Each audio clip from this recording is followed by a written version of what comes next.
Hi అండి. Mushroom pepper masala నా స్టైల్లో నేను ఎలా చేస్తానో చూపిస్తాను, చూసేయండి. చాలా అంటే చాలా బాగుంటుంది. నోరు బాగలేనప్పుడు, అలా స్పైసీగా కొంచెం తినాలి అనుకున్నప్పుడు ఇలా మష్రూమ్ పిప్పర్ మసాలా చేసుకోండి.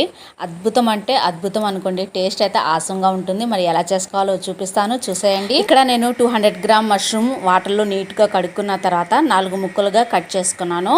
తర్వాత ఉల్లిపాయలు నేను ఎలా కట్ చేశానో చూసారు కదా. మష్రూమ్, ఉల్లిపాయలు ఇలా ఈ విధంగా కట్ చేసి పక్కన పెట్టుకున్నాను. పొయ్యి మీద కడాయి పెట్టేసి 1 గ్లాస్ వాటర్ అనేది వేసేసి మష్రూమ్, ఉల్లిపాయలు మొత్తం వేసేసి మంచిగా 5 నిమిషాలు ఉడికించుకోవాలి. అది ఉడికేలోగా ఇక్కడ వచ్చేసి నేను కొన్ని టమాటాలు అలాగే ఉల్లిపాయలు ఎలా కట్ చేస్తున్నానో చూసారు కదా. ఈ విధంగా సన్నగా చాప్ చేసి పక్కన పెట్టుకోవాలి. మిరియాల పౌడర్ గ్రైండ్ చేసుకుందాము. మిక్సీ జార్లో 1.5 స్పూన్ వచ్చేసి మిరియాలు, అలాగే 1/2 టేబుల్ స్పూన్ వచ్చేసి సోంపు మొత్తం వేసేసి మెత్తగా గ్రైండ్ చేసుకోవాలి. టమాటాలు, ఉల్లిపాయలు అలాగే పిప్పర్ పౌడర్ మొత్తం